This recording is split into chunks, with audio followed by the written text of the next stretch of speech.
my screen. Right, baby, let's get it. You losers. Okay, I know I shouldn't start off with such heavy verbiage, but I just gotta call it out how it is sometimes. You losers spend half of the pre-match presser for Manchester City versus Liverpool, the preeminent rivalry in modern day Premier League, asking different versions of, Pep, are you scared because of Everton? Guilty people are scared. You heard Pep. The ball leader admitted he hasn't read a single page about the charges. He just asked Cheeky and them, hey, we good? He said we good. We move. Who is he to talk on it? You sad, diminutive individuals grasping on the hope of illegal activity from another club simply because your club can't keep up? Ooh, FFP, save us. That's how you sound. You sound stupid. I'm going to relax because in working on this episode, and I was just like, man, where do I go? How do I feel? I was just like, nah, I got to check my emails. It's been a bit. And I saw an email from our show distributor, Buzzsprout. Shout out to you. And it said, hey, Shades of Blue, you should celebrate because you have 25,000 downloads. Shout out to us. Shout out to us. The You Shady Gang. Thank you. That's all I can say. All the anger and annoyance that I've been feeling from the hate that we're getting because of 115 charges, because of Everton's nonsense, because we draw against teams, even our own infighting with Gundo versus Sterling as City legends. Neither of the players play for our team right now. What are you doing? What are you doing? I don't know. Just dumb people. Back. Oh, calm down. 25,000 downloads. Hey, I'm happy. I'm excited. I'm shout out to my show bros, Tarek, Sharpie, Tom Bomb, Lando. Y'all are the reason why we get here. Half of these people, they don't want to listen to me. I mean, but that's also the best thing about the voice you hear the most. You have to feel a certain way about them. So love me, hate me. At least I have fantastic show bros that make me, that humanize me, I feel. Because I know I'd be wilding a few times. Can I just shout out Danielle too? I know he's been away for a while, but definitely a part of what we were, what we have become, what we are, helping us get to this place. Danielle too. Of course. Also, just want to say, like, that's a crazy number when you think about it, especially after everything that happened with us on X, aka Twitter, this summer, and like, having to basically start it from the bottom this season after building up for like, a season plus. It's pretty dope. So not even a full 2 years in, like we started in spring of 21. I mean, spring of 22. So that's pretty crazy. And to the growth, to the building of it. It's amazing the foundation that you've laid. It's amazing the general culture that is being built around the talk of sport and the talk of club. And I think the different nuances that each and everyone brings, it's incredible. So to much more growth. I love being a part of it. Years to grow. Let's go, baby. We're making art over here. Capitalize the A. Don't do it. Stuff in my mouth in the intro. How are you guys doing? Again, cheers to 25,000 followers. Cheers to everybody. For the people who are audio, you can't see, but this is a mason jar full of white wine. We having fun tonight. Hey, there you go, Crump. Always keeping it active. Big salutes to everybody. Thank you for being a part of Shady Game. And welcome to episode 78. Episode 78 of Shades of Blue. We are the most comprehensive Manchester City show covering both the men and the women's game. Spanning from the Atlantic Ocean to the Rocky Mountains, we making art over here. Capitalize the A. How's it going, my show bros? It's all good, man. before we get into anything at all, but what I need you to do right now is rate, review, positive words, 5 stars are what's the point. If you're watching on YouTube, hit that thumbs up. Love, leave a comment on what you thought of the episode, what we've been up to. We appreciate that. This week, we back with the list stream. Bring the heat, the most dangerous show about Scarf Boy, Shady Gang member, good Vince from Scuffed Podcast, and Megan Ward are our 3 guests to join us and chat all things foot. I'm excited, super excited. But while I'm talking about Manifest Live, man, we have a big match. No women. The women international break. Y'all rest up. Well, I mean, you'll be playing matches, but some of y'all rest. Big match. Tottenham. Then with us, an hour before kickoff. Tap in with us. We'll talk matchup, potentialities, all those good things. Links tree, tap it. We'll just take you right there. And our Patreon, check that out. Extra content, breaking bread, some other things. Tapping through. You get. In today's episode, we will start off with our men. We played a big match against Liverpool. It's not necessarily the game itself that I want to talk about. There's a lot that came from it. I mean, a lot that led up to the match that I would like to discuss more than the game itself. The game against Liverpool was a draw, was whatever. But also, my show pros might feel completely different. There might be a huge thing that they want to talk about. We have 2 matches next week, Leipzig and Tottenham. So we'll do a preview, score prediction of that, and a little bit of Baby Blue Baddies. Just touch on them real quick if Tom Baum isn't able to join us. All right, let's get to this men's match, shall we? City versus Liverpool. I'm not gonna lie, I have like no notes for it. This is a match I didn't know how to feel. I just wanted to kind of be in the moment. Man, like I have no notes. I just realized that I didn't even like write down the lineups. I didn't do none of that stuff. It was a vibe for real, I guess. This Thanksgiving just had me just vibing. So Ederson was at goal. We had Ake, Akanji, Diaz, Walker, Rodri, Foden, Alvarez, Silva, Doku, and Haaland. This was a very interesting lineup because it was everything that I wanted. I mean, I love seeing Alvarez still getting the chance. I know he was so pivotal at the beginning of our season, and I know he's off it, and a lot of people, and we can get into that in itself when we start talking about the match.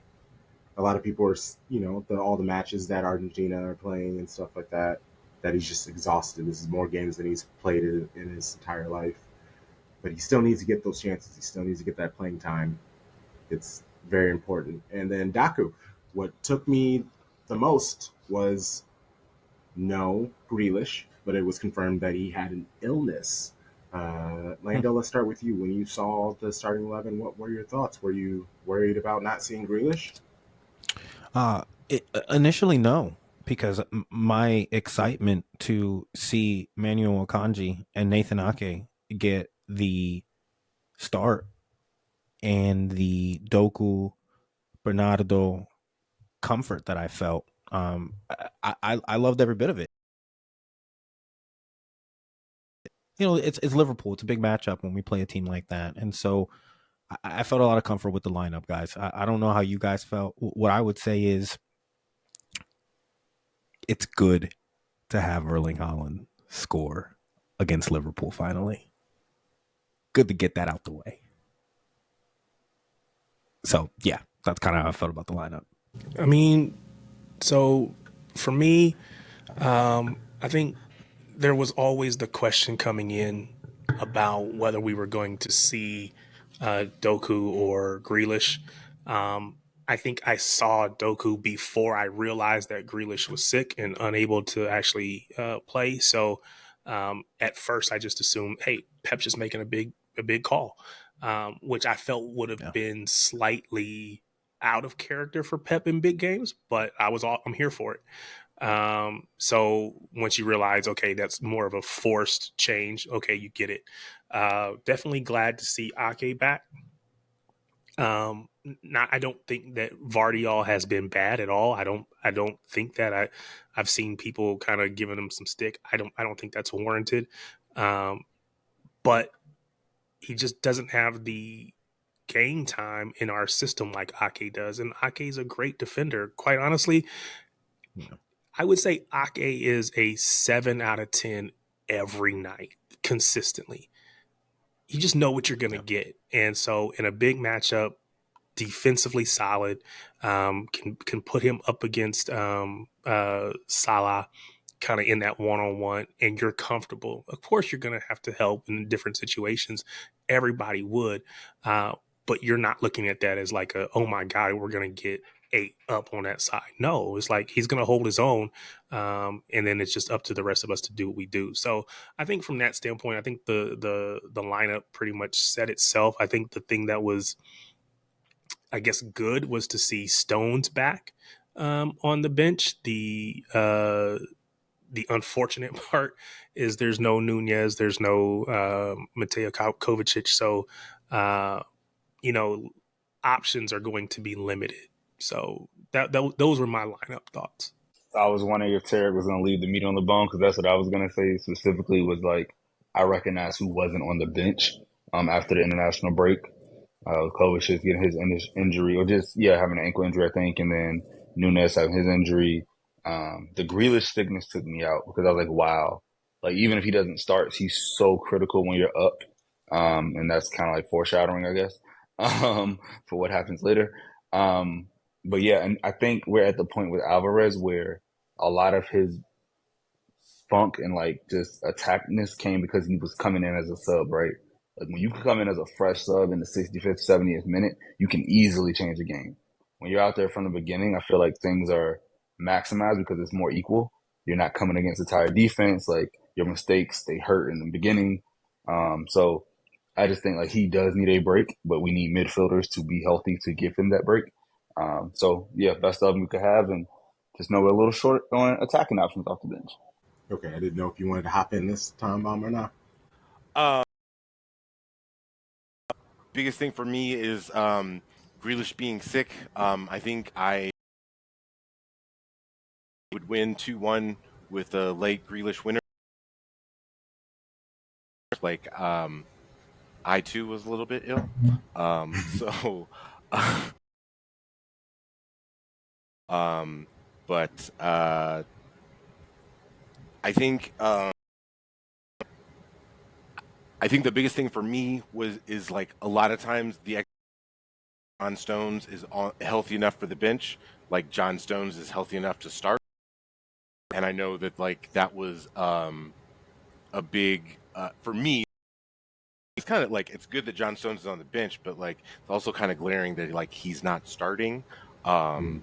So and like in like some ways, I think like offensively we missed him, especially because we didn't have Grealish for like some of that control.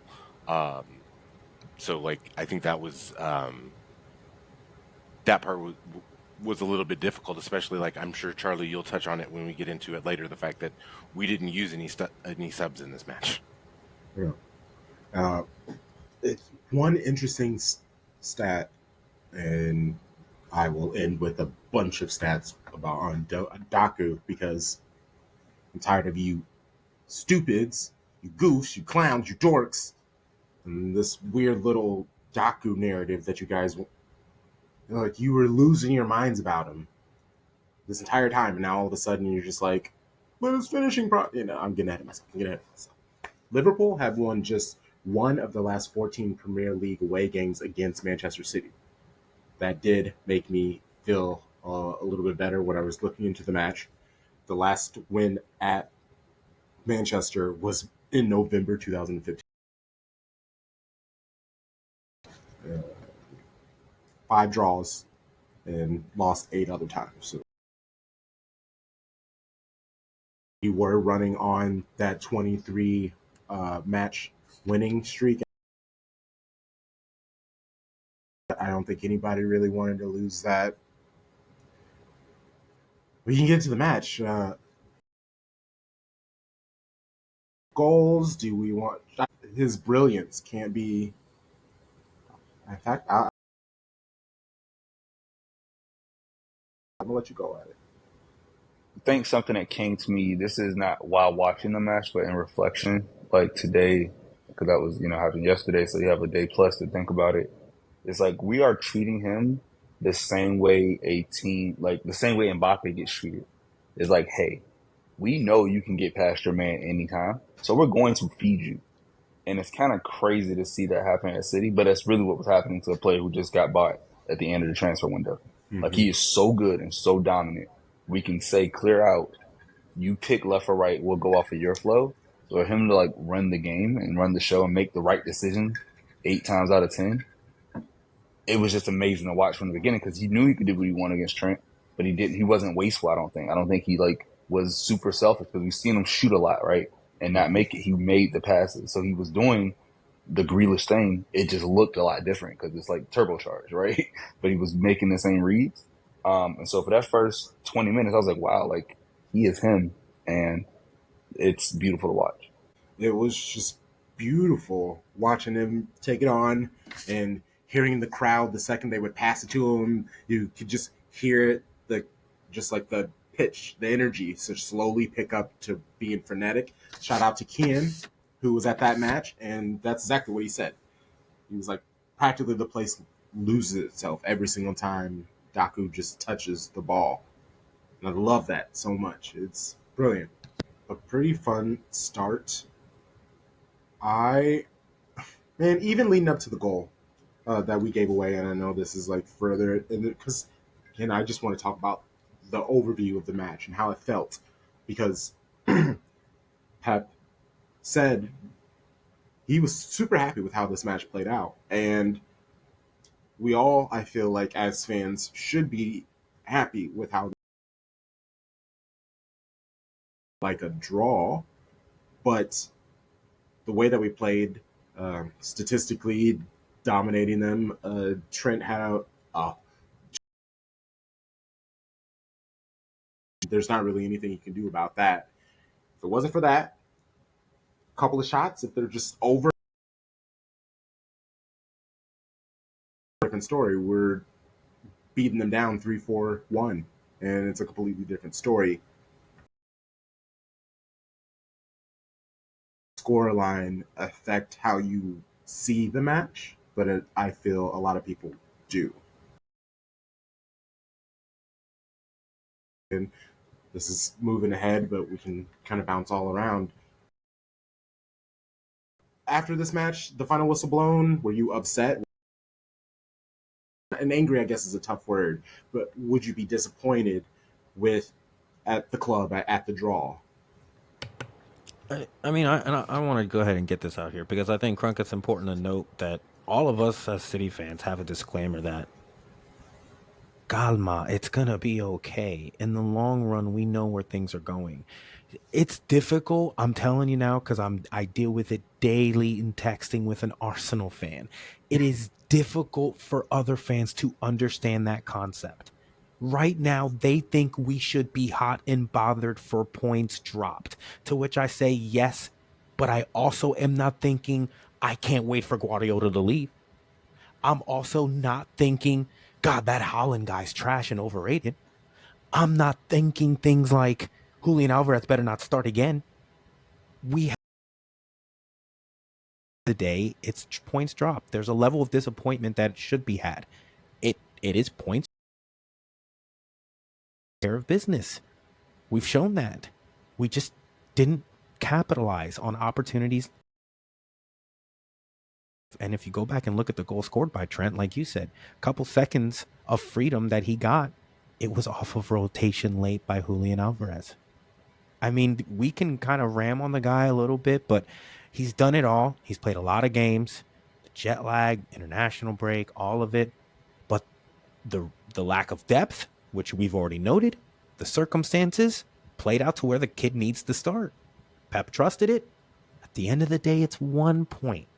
2 points missed, sure, but we move. So a level of disappointment, sure, but we gotta find that rationality in the disappointment, I guess is what I'm trying to say. I had said whenever we last recorded, it's been so long since then. At this point, I don't even know when it was, but I had said that I expected a draw. I thought it might end up 2-2. So coming out 1-1 is about the disappointment, if we're using that word, just comes from being up.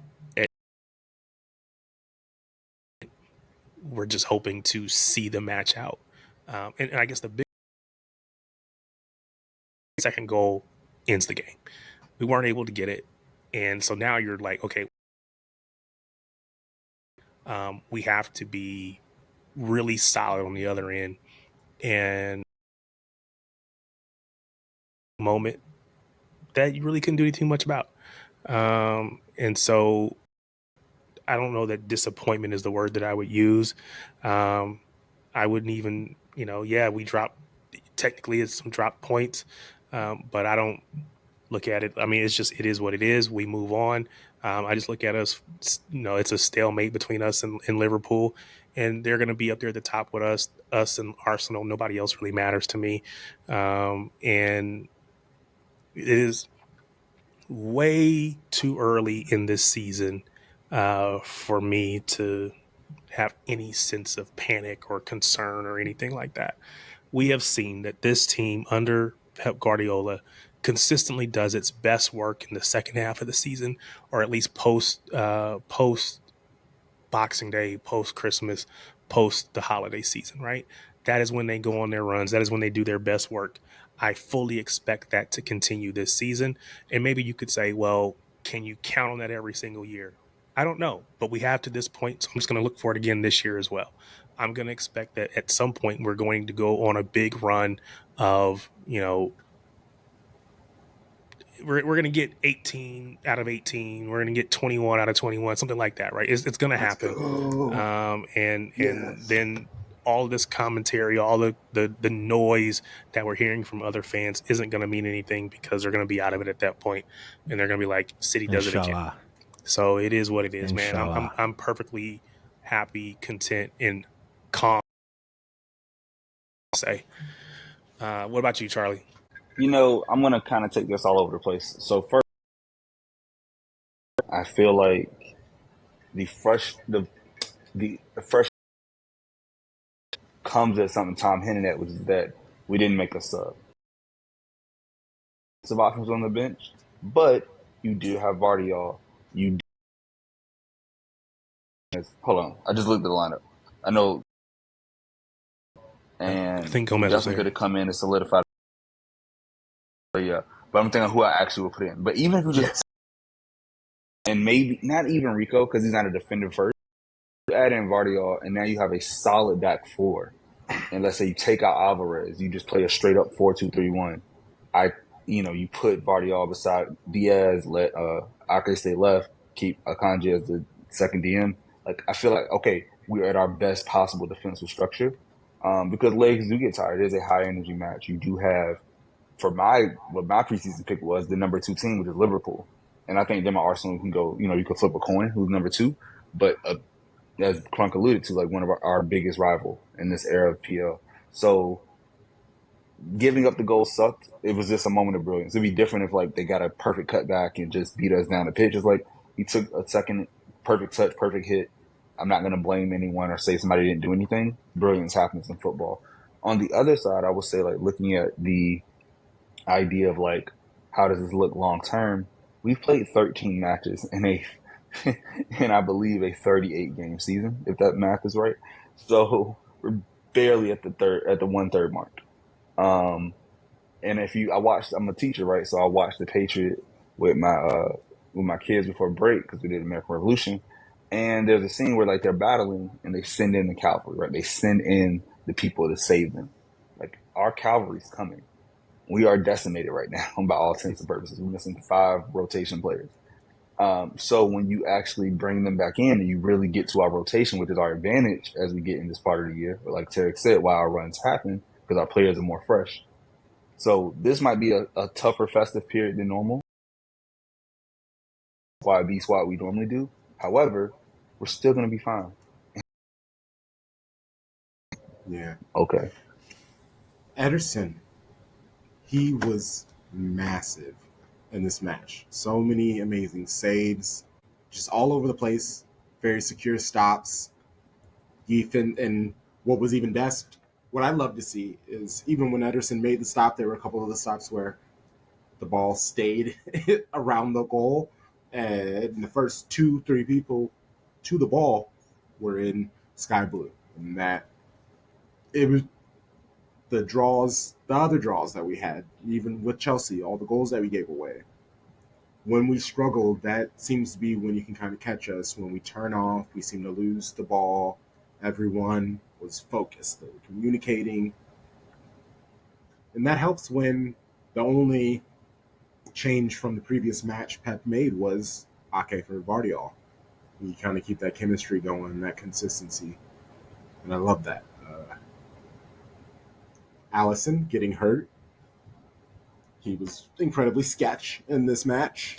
And his disallowed goal, or the Akanji's disallowed goal, that a previous ref admitted that maybe it should have went to City. It wasn't Pigmo goal or whatever they're hell called. PGMOL. They didn't admit to any wrongdoing or anything like that, so I'm not really going to come at them about it. When I saw it in real time, it felt soft, but we know how keepers are protected nowadays, especially Allison, especially Liverpool. I am not over it. I am very angry because it was like the softest hand Akanji put on him, and it didn't really affect anything. It was, what are your thoughts on this? Because I can just rant and ramble about all this for too long. Nobody has a strong thought on this? No? I mean, I I don't. kind of want to wait to hear someone else's opinion. Okay. Well, Go for my it, opinion is this: do I think it was soft? Yes. Do I care? Not really. I mean, at the end of the day, I think it's one of those things. So my issue is this, right? I saw people on non-City fans, right, are like, oh, see, VAR, this inconsistency, and VAR, they let the push on Gabrielle go, but they didn't, and it's like, oh, there's an inconsistency between VAR, yada yada. I'm like, that's just a stupid argument because it wasn't VAR, it was a different call. What VAR said in both cases was, hey, you know what? Maybe it is, maybe it's not. There's not enough anything there for us to overrule, and so we leave it with whatever was called on the pitch. In this case, the on pitch call was for a foul and therefore no goal. Um, I think it was very weak. I think it was very soft, and I hated that we didn't get it. But on the flip side, I got to be honest with myself. If I was on the other end of that, I'd be like, oh well, he's interfering, yada yada. Again, because again, that's just weak, and I would have probably been trying to get it just to keep a point off the board from the other team or a goal off the board. But it to me, it was it's a weak call. But I'm not going to waste my time. It just is what it is. Agree with 100% what Tarek said, so I won't repeat it.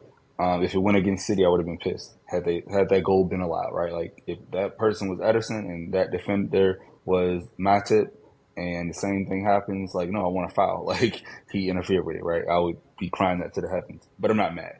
I will say this: we kind of went over it because we're doing this kind of big picture stuff. Ake is always lauded for his defense. That's what we talked about. But Ake also set up the goal. Yes. And that is the evolution of being able to play the more attacking role. Because remember, he's a natural center back. That is what he played at Bournemouth. That is what he did at Chelsea. That is his whole career up until coming to City, where you move out to left. And the first thing you do is defend it. So you do it. You build the skill of attacking, right? That's taken a season and a half, 2 seasons to develop. And now you see that he can get in the box and make the right pass, the right amount of touch, and put Erling on a perfect shot. He didn't have to stretch for it, didn't have to put it out of his feet. He just one hit, first touch. So I was very impressed with Ake's defending. And as I said on Twitter, like, there's a reason Ake and Akanji were so valuable last year. Like, they do really great things. And we haven't even talked about Akanji, but like, I thought he played a really solid game. Like, you don't, Kanji everybody was doesn't have great. to be Stones or KDB to have a really good game, right? Like, sometimes those guys don't have great games either. But I think his game was a solid 7. No mistakes and not no huge glaring errors. Was making passes, being aggressive, knew when to circle it back, recycle the ball. I thought the double A's, as the noisy neighbors would say, the AKs, I thought they did a really good job. Because yeah, So, the oh, shrink sorry. goal is there really? Oh no, you go, you go. Well, I thought you were going to say something about that situation again. I didn't want to cut you off. Oh no, I was gonna keep it moving. So where are you Oh, gonna go? so I want to go back to the idea that, hey, we didn't substitute, and of course we know that didn't happen. I think I expected in the moment, I expected him to bring on Rico based on who was available. Again, A lot of people were Stones, crying for that. seeing Stone's name on the lineup sheet was cool, but again, it's one of those things. If he's not 100% healthy, you don't run him out there. He's too valuable, so you leave him be. But I did expect I expected Rico to come on for Alvarez to kind of do what Charlie was saying earlier, is to the back line and have a solid back four, have Rico next to you could have Bernardo next to Rodri, and then you can have Rico up a little bit higher, or you could swap him in Bernardo, either way. So that's what I think I was looking for. Once we got late in the match and there were no subs coming, I realized that, we have this midweek match coming up. And again, we do have a lot of players that are unavailable. So what we've seen Pep do in the past is not make any substitutions and almost go with a fully rotated squad almost. And I think that's what he's going to do against Leipzig. We are up. Pretty much already guaranteed our space in the next round. So I think he'll throw out a much rotated squad as much as he can, given the lineup constraints that we have. So, on one hand, I wanted subs, but based on Pep's track record and what we've seen in the past, I wasn't surprised that they didn't come. And I can explain it to myself, even if I disagree with it. Yeah, a lot of people were asking for the Rico, and I understood. And he's normally so great in big games, so I wouldn't be worried about him coming on and messing up or putting place out of whack. Uh, Maybe he was tired from. I don't know. It was interesting to see no subs being made, and leading up to Liverpool's goal, he made a couple of good.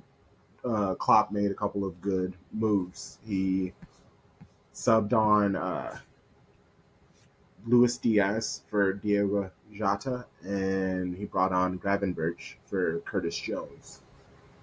And leading up to that, he then took out Zoboslai and brought on Gakpo. I thought that would be our chance to maybe take advantage of the offensive mindset shift that Klopp had done. And immediately after Liverpool made those subs, they were struggling. City seemed they had a few chances, just couldn't be efficient. I don't know what it was. It was just very disappointing. And then everything started clicking, and Liverpool got the goal. The mute. Oh my God. Okay, I'm back. It would not let me click the mute, like click the mic. Okay, that was so crazy. Cut all that out. When I watched the second half, especially when Liverpool started making their subs, they have their attacking options are healthy. It makes sense to do it. I just realized that, like, oh, we need to finish the chances because we created chances. We dominated possession. We had, I think, I can't remember all of them, shot by shot, but I know Foden had a couple chances, which were tough, but, he did get shots on target. You had Holland had a chance. I believe there was especially towards the end, right, there was the Holland flick on where nobody was back post from the corner. So could Rico have helped? I'm sure. Could Vardiol shore some things up? Of course. But now you're saying like, oh, do you really want to put in your youngest, newest players in a Liverpool match? And this is not the first time in a big match Pep has chosen to say, hey, let me ride with the players that got here, because he's mentioned if I make certain subs and signal certain things to the team, and if anything, the sub was probably coming closer to the 85th, right? Like he probably was on the way to do it. I'll give him that benefit of the doubt. You just don't expect to give it that goal right there. You expect to make it to like the last 10 minutes of the match, fine, and then make a sub, and it just happened right at 80. So then it's like, wait, now I can't throw Rico right in here. Like, this is crazy. So we just got to ride it out. The Rico Yeah, Lewis go ahead. big game is coming though, right? Like, It has to. I feel like the trust is there for him, but I feel like that Rico Lewis big game is coming. It could be Tottenham. It could be Spurs. I could see that, especially after Yeah, Champions League. but to your point, we know it's not Liverpool. Yeah, It's an ideal it's a different situation level. to put Rico in there, and we didn't get it. So it's coming. It could be Tottenham, but I just feel like he's going to get that big start that kind of solidifies Pep trust. Okay. Let's see. Anything else in this match? Do we need to cover? Allison going down holding his leg. Do you think that's something? If he's out, is Liverpool season done and over with? Early Twitter rumor says 5 weeks hammy. Oh, See, yeah, early Twitter rumors. Early. Is their season over? I wouldn't say over. I think they honestly have enough of an attack that could play as defense. He is really great, right? He is Brazil's number one. He's a great keeper, but I will say like he's not infallible. Like some of his distribution was actually terrible. It's how we got the goal, right? Like with the Alisson slip, and he He can was make that ass. mistake. Yeah, so it won't. I don't think it'll kill them. Do I think they want him there? Of course, but going to be. I think this is another one of those years. They took a year off last year, retooled. They're going to be there until May. So yeah, they got 26 more games left. I think if he's out, I think it's bigger than maybe what I think I heard you say. Because not only is it his shot stopping, but his ability to distribute, which even though that wasn't great in the match against us, we know typically he's, good at getting the ball out, starting their breaks or whatever, right? And so I think you miss the shot stopping, but you also miss the potential, just the calmness on the ball, the ability to distribute, so on and so forth. So if he's out anywhere near 5 weeks, I think that pushes them into the conversation for just getting into top four as opposed to competing for the title this season. I think if he's there, if he's healthy, if they have their squad, I think it's a 3-horse race between us, Arsenal, and Liverpool. You take him out, I think he's a big enough miss that it really becomes us and Arsenal for the top two, Liverpool competing with whoever else to just stay in that top four spot. and his backup is Ireland's Callagher. He's had 5 starts already this season. He's done about 450 minutes. It's usually cup action. They say that he's a PK specialist, and he comes from their academy. Believe in it'd probably be a better backup than some. It probably wouldn't be that big of a drop off considering he is an academy talent. I would like to believe. So That's you that's assuming that every other academy is like yes, City's academy, yes, and we play the same yes. style from top to bottom, from Yeah. from the U8s all the way up to the first team. There's a consistency, and there's a pattern of play. There's a methodology, and whatever Pep is setting at the top, it filters its way down. You're assuming that that's how every other You are. club You're works, and right. I don't know. Maybe it is, maybe it ain't. But I don't take for granted that he's going to be able to just step in and be like, oh, this is how we play all the time.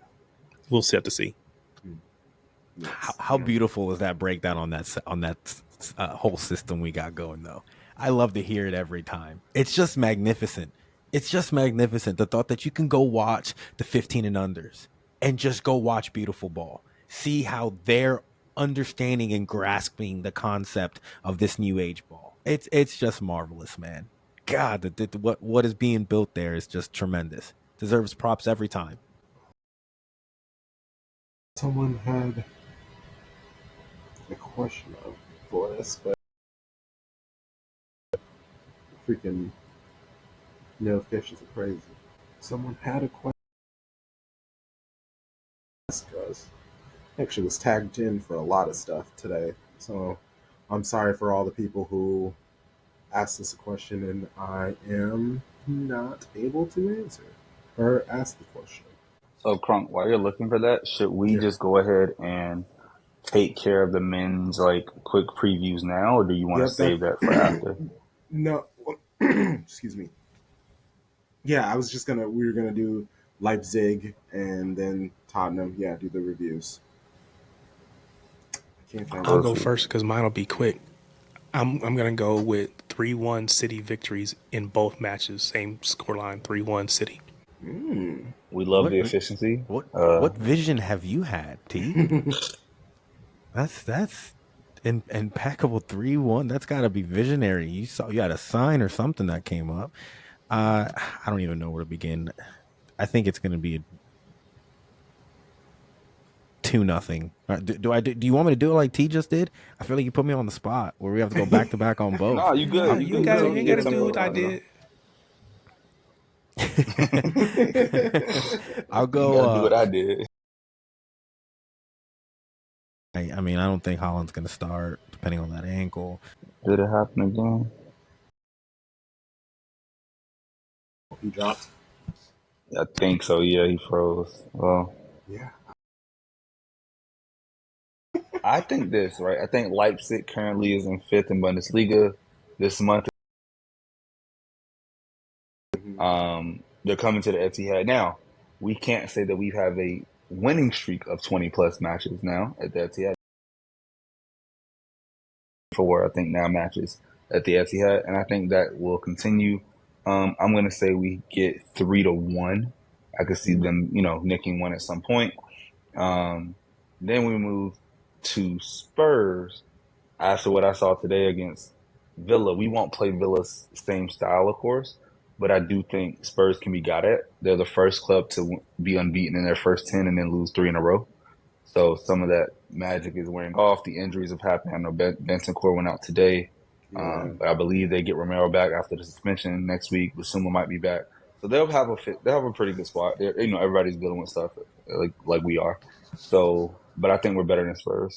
And the match is at It's home. um, it's at home. So Yep.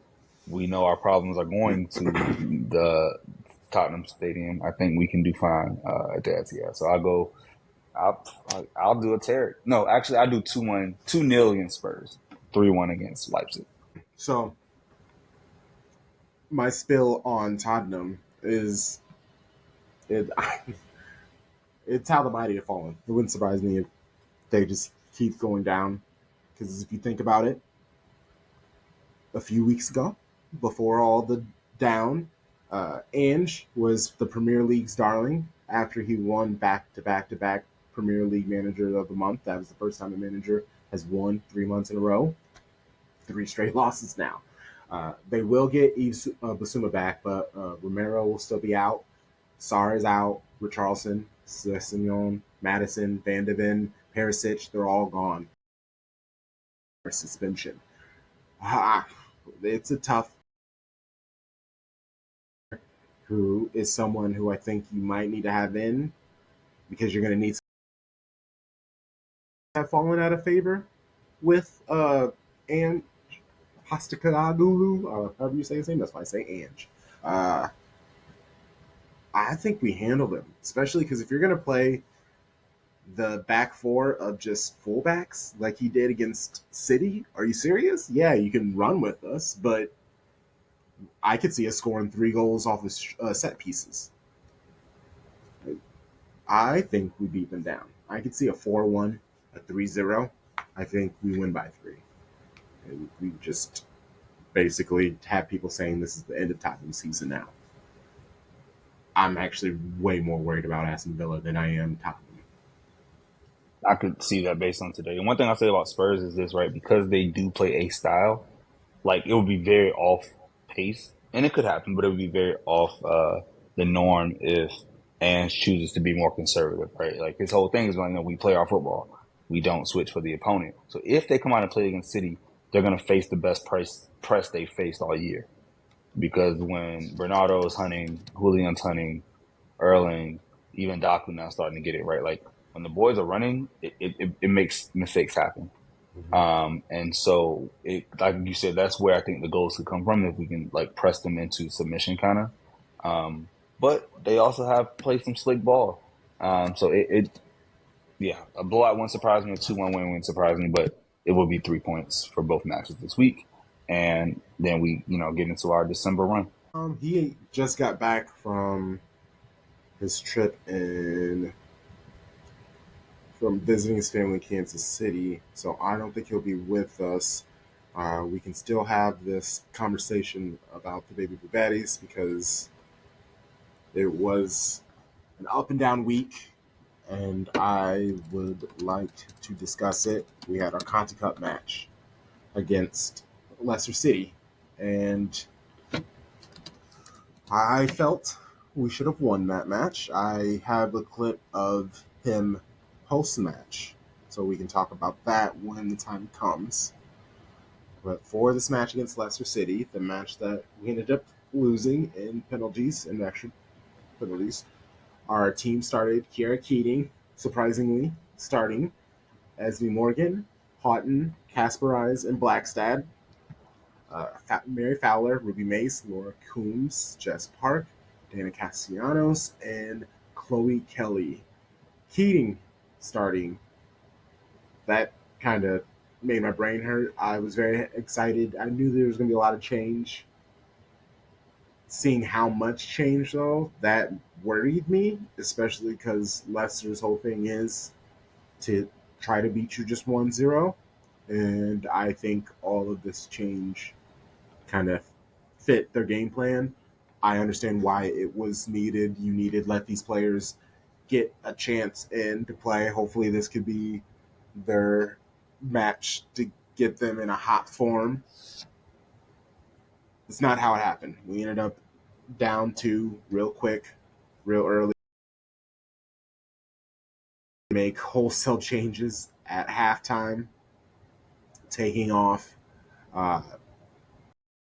Julie Blackstad and putting on Alex Greenwood, taking off Jess Park. I actually think the Jess Park move was that was harsh because I was actually into what Jess Park was doing.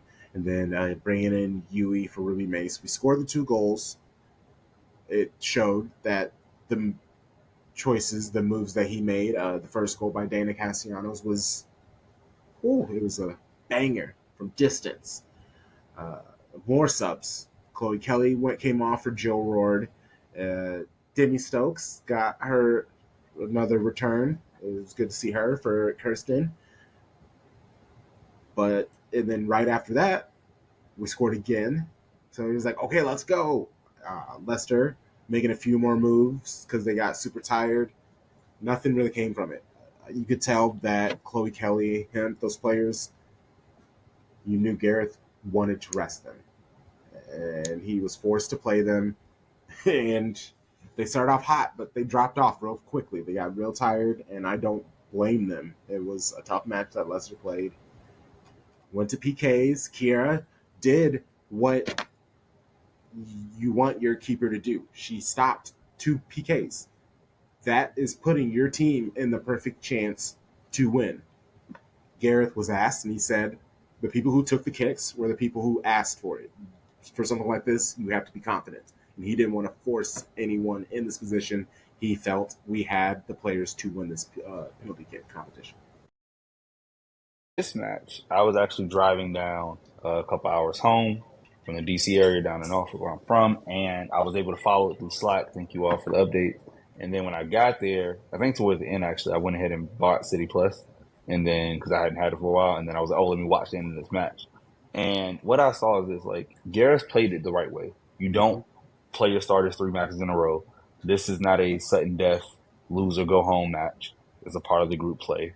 And I think, of course, you don't want to go down 0-2, but if you can save those players' legs for 45, that helps.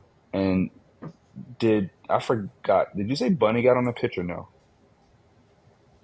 No, That's what I I think thought. you. Yeah, yeah, Yeah, I was gonna say I'm pretty yeah. sure you rested her. So Bunny being rested was the most important thing. We'll get to what happened next, but like that, he played it right. You go after it, you get a draw in regular time. The penalty shootout happens. A couple pins weren't subpar. I mean, were subpar, and that hey, you still move on to groups to have a derby to decide the group winner coming up soon. So we move on to what really matters to me, which is needing every point in the WSL, and I think Spurs was a very different story. Yes, I have a clip of Gareth Taylor surmising the match against Leicester, which intrigued me and had me with some thoughts that I wouldn't mind asking y'all about.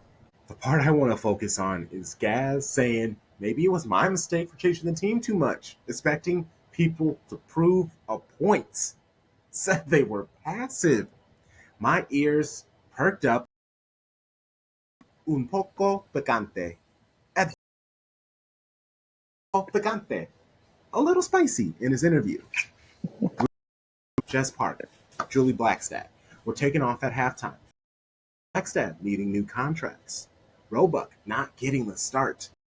A short WSL season where the Conti Cup, where of each group, and then the two second best teams go through, you're wasting time, especially with our previous losses.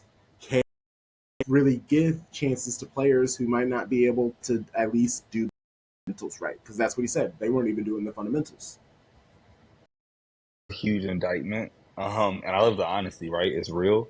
He didn't call out names specifically, so no one got thrown under the bus. But you know who was on the pitch, like you Mm-hmm. said, who got subbed out, who was off of it, and that's real. But it's the game you have to play. Like I'm not gonna question him for doing it. You don't. You maybe you solidify the defense more, right? Because the defenders normally don't play more consecutive matches than attackers. But if you out there, you gotta perform to the standard. And like you said, it was a letdown after the derby where you said like, okay, this is the attitude we're gonna have. This is the way we're gonna dominate. And I think everyone would agree, man, you was better than Leicester. So to not have that domination was very, very peculiar. But I'm glad he said it, and people were listening. Yeah. And like I said, I messaged in the Slack chat, hey, yo, Gaz might be, he's doing his thing. He's being transparent. He's being honest. I just always felt like he wasn't being honest. And I know you can't just spill everything, but there's a level of transparent. He just needs to learn that level of transparency without calling players out. Sometimes you need to also call a player out and upset him. We can move to the Tottenham match. We handled business 1-7-0. Jess Park got some playing time. I think maybe him calling him out, she felt away from that. She played very much in this Tottenham match when she came on, albeit a short bit of time. She was hot. She had an assist. She looked great. Our starting 11 was Keating, Alexandri, Kennedy, Greenwood, Wahabi, Hasagawa, Engeldahl, Hemp, Ward, Kelly, and Shaw. What was obviously Roebuck on the bench again. In the pre-match presser for this, I wish I knew the journal's name. Into Gareth about Roebuck. First, she was just like, why don't you have her on the bench more? Does she know what she needs to do to get in the starting team? And what support that the journal spent on Ellie Roebuck. I thought Gareth was great because he said, hey, look, Keating's doing so great. First and foremost, you can't really like bench her. Roebuck, she's great. What she does well, she knows what that is. The things that she needs to work on, she also knows those things. We talk. I don't want to like say all the business out loud, but she is set up and she knows what is needed to get herself on, and who are supporting her and let her know that they're there for her. But other than that, Roebuck fans are not very in saying that. They're saying that it's a bunch of bullshit and that she didn't start on the Conti Cup. Its statement post match basically said it. I don't know what, but there's obviously she's not showing something in practice that would be better for Kiera to get more playing time than it. Moving this match. Oof, 7 Bunny first a brace of headers. So we could name the episode that. I think like the dominance in the air is one thing, but you have to give the manager credit because we are very critical when it determines it. His setup was perfect. Like that is a methodical plan on how you're going to score goals, and he took Tottenham's weaknesses, exploited them. The second one, obviously, the third one started with a cross that got deflected out, and then running. That is how I score goals all the time. But it was really beautiful. And very similar to the half of dominance we had against United, right? Like he has found his best 11. Once you make the switch to Engdahl in, you take out Fowler because now you get more solid.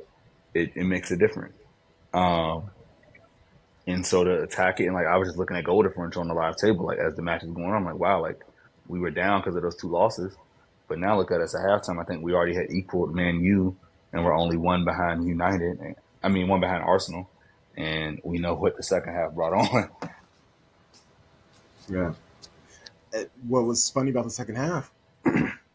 Tottenham makes a move, taking out Linian and brought on Rosella Ayane, and then Lauren Hemp scores immediately after. So and then Roord scores 4 minutes after. It was brilliant. And then shout out to Gareth even more, making the proper moves, taking Engdahl off, letting Coombs get on. She cooked, taking off Roord, putting on Castellanos. She cooked. It was just really nice to see our women play well. Everyone was playing well as a club. Then Demi Stokes, another sighting. So that's back-to-back appearances for her. 100th Man City match. So it's great that she was able to appear in that. Chloe Kelly coming off, Jess Park coming on. Like I said, she was amazing, fantastic in the match. Mary Fowler came on. She was all right. I don't know exactly what is off with Fowler because you know how I love her. That's my girl. I want nothing but success for her. But it's just like when she's on, there's just something that's off, and I don't know if it's because this time he even played her in midfield. So he's played her in midfield. He's played her on the left. He's played her on the right. He's played her as a striker. She seems tentative. And that's the complete opposite of the player who we see on her national team. She is a warrior, a killer on that Wallabies team. So it's just like, what's up? I'm not going to disagree with anything you said about Fowler, right? Like I think she'll find her form. But I will say that just the continued dominance, it's almost like he showed them a live table on a screen and said, go beat Man U. I mean, go beat Arsenal. So you beat Man U, great. Now go beat Arsenal. Because that's the mindset you have to have. Like we are scoring goals for a reason. And I actually love when these lines happen because Chelsea does it all the time. Right? Like Chelsea won 5-2. They've won a game 6-0. And what was funny is that I was starting the shower at halftime and I waited too late in halftime. So the second half started when I was about to get in. And I was like, 4? Like what? Because it happened so fast. And then by the time I got out of the shower, I think it was 6. And I was like, what is happening? Like I missed 3 goals in a period of 11 minutes. Like this is ridiculous. And I think that's the type of stuff you laid on a marker, and it makes people remember like, oh, this is what City can do. Like, yes, they had two back up, they really show up. And everything's pointing to just going on this winter run because we play Chelsea, I believe, on. So that's the one where it's like, we're February 9th, one of those two. We play them in February. And if we can have all, just to keep them in touching, in shouting range, that would be amazing. So I love what I'm seeing from the are back. So there's international break, and they only play 2 matches in December. It's gonna, oh shoot. Well, before we get out of here, we'll do a quick shock all and Premier League applause. Oh, Arsenal sit in first, just 1 point ahead of us. City in second, but lead goal difference by 3. Liverpool in third, Aston Villa in fourth, Tottenham in fifth, Manchester United in sixth, Newcastle are seventh, Sheffield, Everton, and Burnley sit in relegation station. Luton Town beat Crystal Palace for their first ever Premier League win at home. Everton had a chance to stick it to the Premier League by handling Manchester United, at least just getting a draw. It does seem that those 10-point deduction broke the players, and United really didn't even look great. They looked like a Premier League team. They looked good, but it was nothing crazy. I guess, where are you? I mean, I'm just going to say shout out to Luton. Good on them. They seem that they're going to stay. They are 6 points ahead of their double, whoever's the next person. And considering Burnley hasn't won, I think it's going to be tough, or they might have won one or whatever. But I just don't see any of those teams even catching up with Luton. It seems like Luton is figuring out the Premier League. They seem to have the game isn't so fast for them, and that's kind of cool to see, even though it is Crystal Palace. What's your shock on Premier League applause, Tarek? So, I don't believe in giving any credit to anybody else, so I'm just not gonna do it. I make my own rules.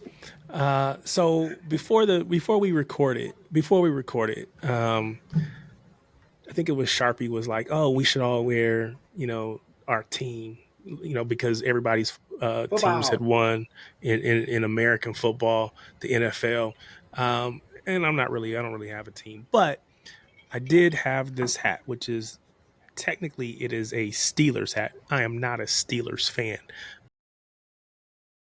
I am a fan because my kids attend R. Nelson Snyder High School. So Snyder High School here in Fort Wayne. Snyder is the former home of none other than Rod Woodson, NFL Hall of Famer, and more recently, Jesse Bates III, who played for Cincinnati Bengals, and now I think he plays for Atlanta or Saints, one of the two. Anyway, but on Friday after Thanksgiving, the Snyder football team went to state. They played in the 5A state championship game, and they walked away with the state championship. So kudos to those boys. And so while this is technically a Steelers hat because it has that, I bought it because my kids attend Snyder, and I thought I was going to rock this to their games because they are black and yellow. Perfect hat.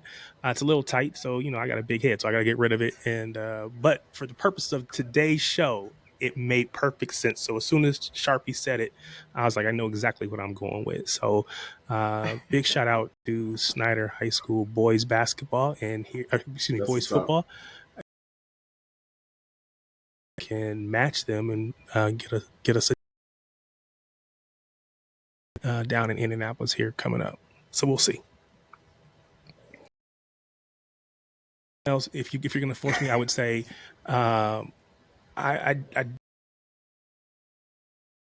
Burnley. You got to lead, you got to hold on, and they end up not just giving up 1 goal and ended up with a draw.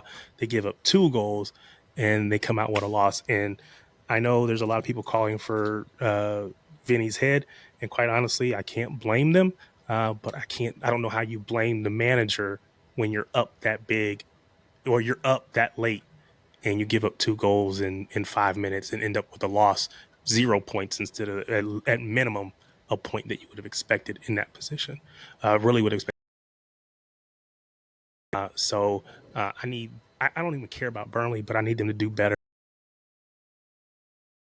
I'm gonna say I'm gonna give credit to a team and a player that I don't try to. The team is Man United. They now have won 15 out of their last 18 points, which is impressive for anybody. I don't care who you're playing.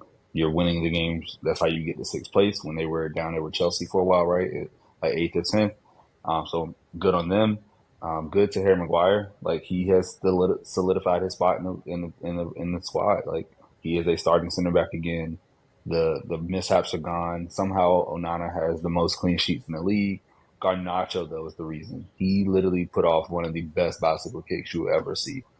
It was Ronaldo-esque. Like, it was so beautiful. And so early in the match, like, I think it was 2:15 on the clock, so you'll say the third minute, but it literally was like right after 2 minutes. And he just was able to get perfectly hit. Because Diallo's pass was actually pretty long. It wasn't going for him, but he was like, fucking, I'm here. Let's ball. And so finally, once we what can happen when you bring on real talented footballers. To Villa, who fell down 1-0 against Spurs on the road, tough environment. Torres to make it level, and then Ollie Watkins does what Ollie Watkins. So the player who has the second most goals this season in all competitions behind Erling Haaland. Impressive. So huge shout to Ollie Watkins, huge shout to them. And this a little parlay of Villa and Man U. So that's where this is coming from. Y'all want me some money. I appreciate y'all. Shout out to them. Y'all won't bet against you next week. Keep going. All right. Shit, I ain't got nothing else. Like I said, come through this week, Thursday night, for our lit stream, for most of Vince from Scuff Podcast and Megan Ward. It's going to join us for our City versus Tottenham kickoff show on FanFest Live. Before I do our little spill about, just follow us, all stuff's in the show. Sharpie, Derek, let people know how they can get Twitter at Tarek Peterson. Actually, yeah, you can find me at Tarek Peterson, TARIKPETERSON. I've got those two. Celebrate 25,000 downloads. Hit me up on either. Love the consistency. It helps. It just keeps it simple. So first, you can find me in person this weekend. I think I'm going to try to make it to New York City Sky Blues. This match, 11:30 Eastern. Very excited about that. And the interwebs, find me on twitter.com, aka X, in your app store. and follow us on Shades of Blue Pod. Follow us on Threads and Instagram. We are at Shades of Blue US. Then I am on Blue Sky at Crunk Chocolate at bluesky.social.